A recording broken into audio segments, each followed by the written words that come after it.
Pernah tak kau tanya diri sendiri, kenapa dari tadika sampai universiti kita belajar macam-macam, tapi tak pernah ada satu pun subjek tentang cara urus duit? Kita boleh hafal sifir, tahu hukum Newton, ingat proses fotosintesis, tapi bila dapat gaji pertama, kita terkapai-kapai. Duit masuk pagi, petang dah tinggal 2 angka. Bila orang tanya, kenapa tak ada simpanan, kita jawab, kos hidup tinggi. Tapi realitinya, kita memang tak pernah diajar asas kewangan.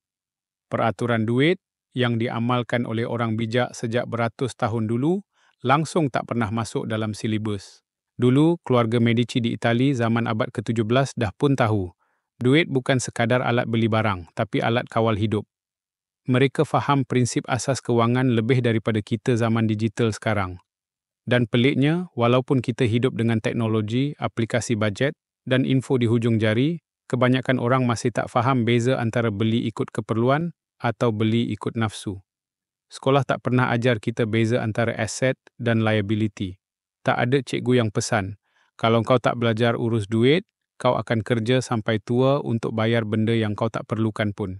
Saya sendiri belajar satu peraturan penting, bukan dari mana-mana buku kewangan, tapi dari mak saya. Dia pernah cakap, kalau tak mampu beli 2 kali, jangan beli sekali pun. Masa muda, saya anggap itu nasihat biasa. Tapi bila saya terbeli telefon mahal dengan bayaran ansuran dan tiap bulan terseksa nak bayar, baru saya faham. Mak saya jauh lebih bijak dari mana-mana pakar kewangan dalam TV. Ada 10 peraturan asas yang patut semua orang tahu sebelum dapat gaji pertama. Pertama, simpan sekurang-kurangnya 10% daripada setiap duit yang masuk, tak kira gaji keelaun. Kedua, jangan sentuh simpanan kecemasan kecuali betul-betul kecemasan, bukan sebab sales kat Shopee. Ketiga, kalau sesuatu nampak terlalu indah untuk jadi kenyataan, memang itu penipuan. Keempat, jangan buat hutang untuk beli gaya hidup. Hutang patut digunakan untuk jana pendapatan, bukan beli iPhone. Kelima, belajar beza antara keinginan dan keperluan. Air kopi mahal bukan keperluan, walaupun hari Isnin. Peraturan keenam, pelaburan paling selamat ialah pelaburan dalam ilmu. Beli buku, masuk kelas atau belajar dari kesilapan orang lain. Ketujuh, elakkan skim cepat kaya. Sejarah dah ulang banyak kali dari Pak Mantelo sampai crypto scam. Kelapan, duit yang tak dirancang akan cepat hilang.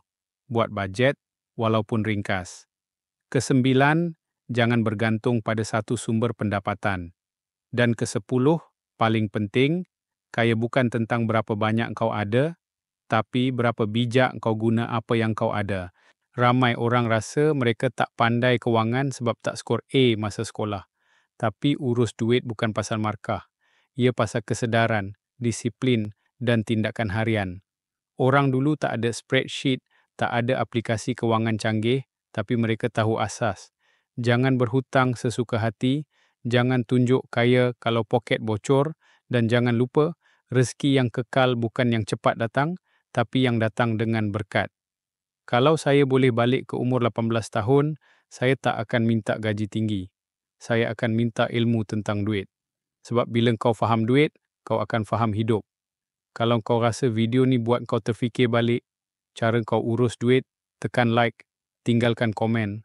Peraturan mana yang paling kena dengan aku. Dan share dengan kawan yang mungkin masih belum sedar. Kadang-kadang, satu ayat cukup untuk selamatkan seseorang daripada 10 tahun penyesalan.